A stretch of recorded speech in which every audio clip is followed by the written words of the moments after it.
All right, let's dive in. Today, we're tackling something pretty interesting, applying these powerful business theories to something a little more personal, your own life. We're cracking open Clayton Christensen's How Will You Measure Your Life? You might think it's a weird left turn for the guy behind the innovator's dilemma, but let me tell you, this book is full of insight. Yeah, it's a really intriguing idea taking these frameworks that we use to analyze companies and applying them to our own choices, to figure out how to live a more fulfilling life. Exactly. And Christensen, he starts off with this story that'll definitely make you think twice about what success actually means. It's about his Harvard Business School classmates, like the best of the best, all set for greatness. But years later, a lot of them actually ended up unhappy, even though they hit all those typical markers of success. Divorces, problems with their families, even some legal troubles. It's almost like they climbed the ladder only to realize it was leaning against the wrong wall. So what happened? Were they going after the wrong things? Yeah, that's the big question, isn't it? Christensen argues that a lot of us, we fall into this trap of chasing what looks like success, money, status, the corner office, without really understanding what makes people truly happy. He uses this analogy about the early attempts at flight. People saw birds with feathers and wings, and they thought, okay, if I strap some of those on, I'll be flying high too. But we all know that's not how it works. They were fixated on the superficial stuff without understanding the deeper principles, the aerodynamics that actually make flight possible. So how do we make sure we're not those guys, the ones who can't fly in our own lives? How do we make sure we're not just chasing after appearances? Well, that's where Christensen's deep dive into theories of motivation comes in. Let's Yeah. think about your career for a second. We all need those basic things, a good salary, some job security, a decent work environment. But those things alone, they don't really fire us up, do they? They're definitely important, but they're not what makes us excited to go to work every day. It's like you got to have a certain level of those things just to not be completely miserable, but they're not what gets you out of bed in the morning. Exactly. What really drives us, what gives us that passion and sense of fulfillment are the motivators. Work that feels meaningful, chances to learn and grow, that feeling of actually making a difference. And Christensen, he illustrates this with a story about his daughter, Diana. Some days she'd come home from her job at the lab feeling frustrated, even like nobody valued her. Her work just felt meaningless and it affected everything, her mood, her interactions with the family. But then other days, she'd be completely absorbed in her experiments, excited about what she's discovering. And on those days, she'd come home full of energy, happy, like a totally different person. It just shows how powerful those motivators can be and how they can impact every part of our lives. And this isn't just about finding some dream job.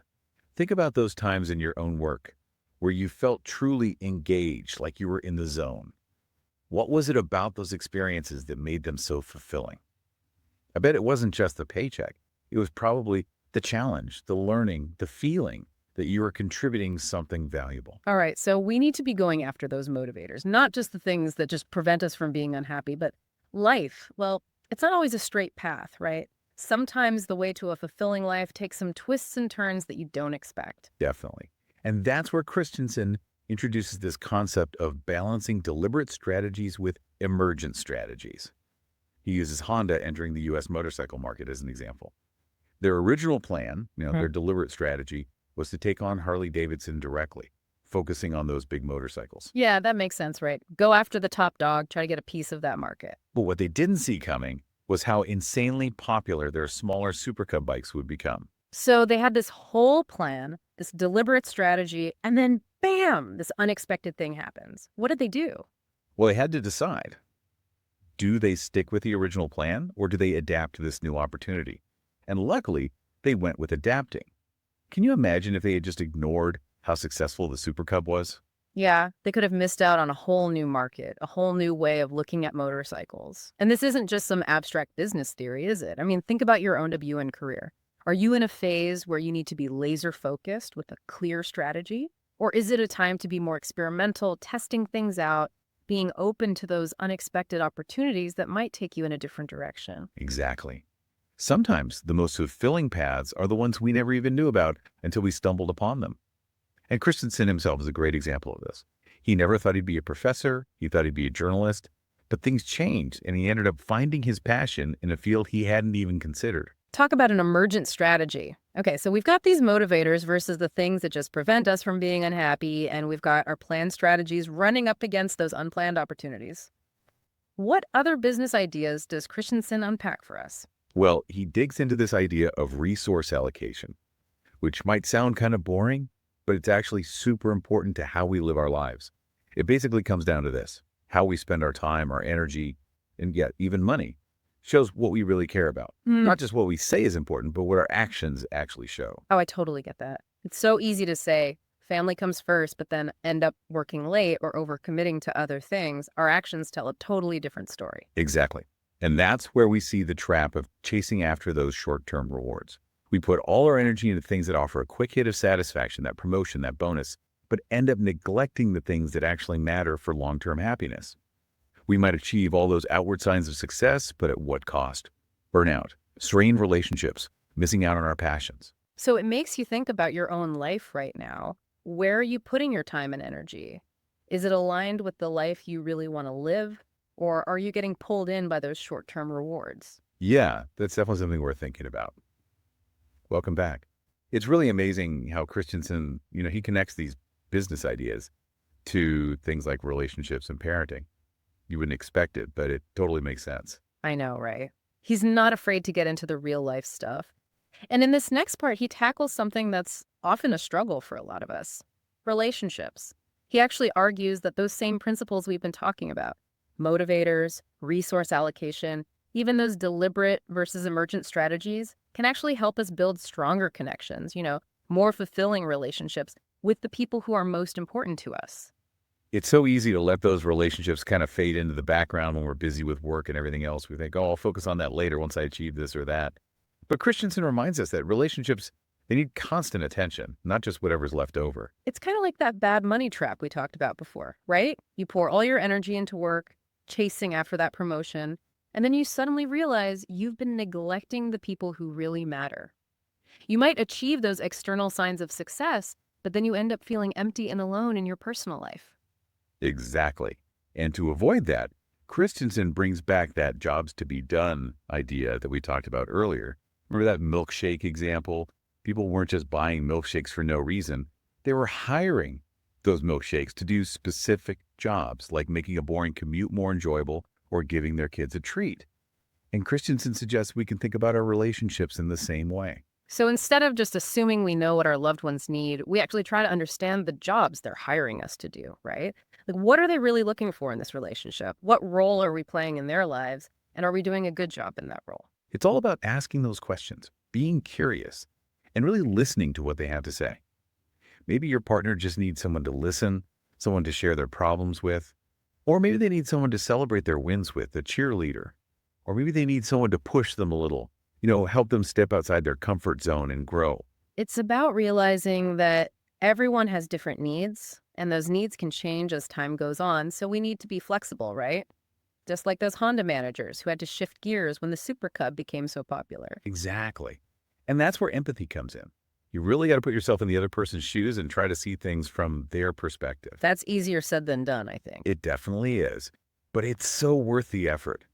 Because when we really understand and fulfill those jobs that our loved ones are hiring us to do, we create deeper, more meaningful connections. And Christensen also points out that sometimes the most powerful way to show love is through sacrifice. That's a big word. Yeah. Sacrifice. Yeah, it's about putting the needs of others before our own, even when it's not convenient or comfortable. And it's not about letting people walk all over you. It's about realizing that sometimes the greatest rewards come from giving, not taking. And Christensen says that when we make those sacrifices for the right reasons, it actually makes our commitment to the people we care about even stronger. He tells a story about how he put his own life on hold to take care of his dad when his dad was fighting cancer. It wasn't easy, but he says that time was one of the most meaningful periods in his life. It reminds us that sometimes the most fulfilling experiences come from those unexpected detours, those times when we step outside our comfort zones and put other people's needs first. And this idea of sacrifice and putting others first, it actually connects to another really interesting thing that Christensen explores capabilities, particularly when it comes to raising kids.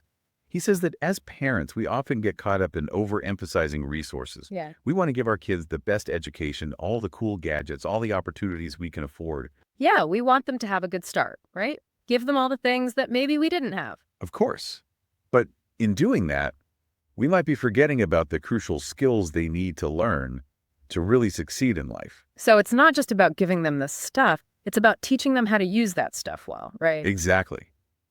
Are we teaching them how to think critically, solve problems, bounce back from setbacks, have a strong work ethic, work well with others, and figure out what they want to do with their lives? It's about helping them become independent, capable people, not just successful in the traditional sense. Right. And one of the best things we can do as parents is give them chances to learn by doing. Let them struggle a little, make mistakes, and figure things out on their own. Yeah, but that can be so hard. We want to protect them, make things easier for them. But are we actually hurting them in the long run by not letting them face challenges? That's a good question. Christensen uses this sports analogy. Imagine a coach who only plays his best players, even when they're winning by a lot. Those star players might get amazing stats, but the players on the bench never get a chance to improve or experience the pressure of a close game. So then when the big game comes around and those star players are tired or get hurt, nobody else is ready to step up. Exactly. It's the same with our kids. If we're always shielding them from challenges, solving all their problems, and clearing all the obstacles from their path, we might be raising a generation that doesn't know how to deal with tough times. They might look good on paper-perfect grades, tons of extracurriculars, but are they really prepared for the inevitable challenges that life throws at them? So how do we find that balance? How do we support them without being overprotective? How do we let them learn from their experiences without just throwing them into the deep end? Well, Christensen suggests that we think about the challenges our kids face as courses in this school of experience. It's about understanding that those struggles, those setbacks, those failures are actually opportunities to learn and grow. He tells this story about how his mom never fixed his clothes for him. She'd give him a needle and thread, show him the basics, and then let him figure it out. It wasn't about being neglectful. It was about teaching him a valuable skill. And I bet he learned a lot about patience and resilience in the process. You got it. It reminds us that sometimes the best way to help our kids is to step back and let them learn by doing. Of course, we're there to guide them and support them when they need it, but we don't have to solve every problem for them. So changing gears a bit, Christensen also talks about this interesting topic of culture, especially within families. He says that families have cultures just like companies do. And those cultures are created by our values, our beliefs, our actions, the stories we tell, the traditions we have, the ways we interact with each other. It's like this invisible force that guides our actions and shapes how we see the world. And Christensen says that we get to choose what kind of culture we create in our families. It's not something that just happens by chance. It's something we build through our choices and actions. He talks about how he and his wife made a conscious effort to create a culture of helpfulness and responsibility in their family. They got their kids involved in chores and projects, not as punishment, but as chances to contribute and learn important life skills. And it wasn't just about giving them tasks. It was about creating a shared sense of purpose, this belief that everyone plays a role in making the family work well. It's about creating a culture of teamwork, respect, and accountability. Exactly. And it's about understanding that culture doesn't happen overnight. It's something you have to work at consistently, making sure your actions match your values and showing your kids the behaviors you want them to learn. Christensen asks this thought-provoking question. If our children are getting their values and priorities from somewhere else, from their friends, from the media, from the world around them, then whose children are they really? Whoa, that's kind of scary when you think about it, right? It makes you think about how much influence the culture we create at home really has. Are we really making an effort to shape our kids' values? Or are we letting outside influences take over? Are we talking to them, having real conversations, and showing them the behaviors and beliefs we want them to have? Yeah, that's definitely something to think about because the culture we create in our families will stick with our kids for a long time. It shapes who they become, the relationships, and the choices they make even after they've grown up and left home. Okay, so we've covered how to apply these business ideas to our careers, our relationships, even how we raise our kids. But really, it all comes back to this huge, kind of scary question. What's our purpose? What's it all for? I mean, how do we even begin to figure that out? Yeah, it can feel really overwhelming, kind of like trying to navigate a maze blindfolded. Yeah. But Christensen, he tackles this question with the same strategic thinking he's known for, He breaks down this whole finding your purpose thing into three main parts: likeness, commitment, and metrics. Okay, I'm following you so far. Tell me more. What's this likeness thing all about? Well, likeness, it's basically about imagining the person you want to become. It's kind of like creating a picture of your ideal self, not in terms of material things or achievements, but in terms of your character, your values, the impact you want to make in the world. So it's less about what you achieve, more about who you are as a person. Exactly. And this is a really personal journey. There's no one right answer, no set path to follow. It's about looking inward, really examining your beliefs, and figuring out what truly matters to you. What kind of legacy do you want to leave behind? Christensen uses his own life as an example, talking about how his faith and his family have been really important in shaping his own likeness. But he's also clear that defining your likeness is just the first step. The real work is in actually committing to becoming that person. It's about making sure your actions match your values, making choices that support that vision you've created for yourself. That's where the tough part comes in, right? Yeah. It's easy to talk the talk, but are we actually walking the walk? Right. And that's where things can get tricky. We get caught up in the daily grind, those tempting shortcuts, that pressure to keep up with everyone else. We might say family is the most important thing, but then we're working late every night. Or we tell ourselves we're going to prioritize our health, but then we skip the gym and order takeout. It's that gap between what we say and what we do that can really trip us up. Exactly. And Christensen doesn't sugarcoat it. He says closing that gap takes real effort, discipline, and sometimes making tough choices. He talks about a time when he had to choose between a really prestigious career opportunity and staying true to his faith. It would have been so easy to rationalize taking that shortcut, to justify it as a just this once thing. But he realized that even those seemingly small compromises can erode our integrity and pull us off course. He decided to honor his commitment, even though it meant giving up something he really wanted. It's a reminder that living a truly purposeful life often means making difficult choices and being willing to put what truly matters first, even when it means letting go of something else. Now, the last piece of this purpose puzzle is metrics. Christensen says that just like businesses use metrics to track their progress and measure their success, we also need ways to measure if we're truly living in a way that matches our purpose. So it's not just about setting goals, it's about figuring out how we'll actually measure if we're actually living up to those goals. Right.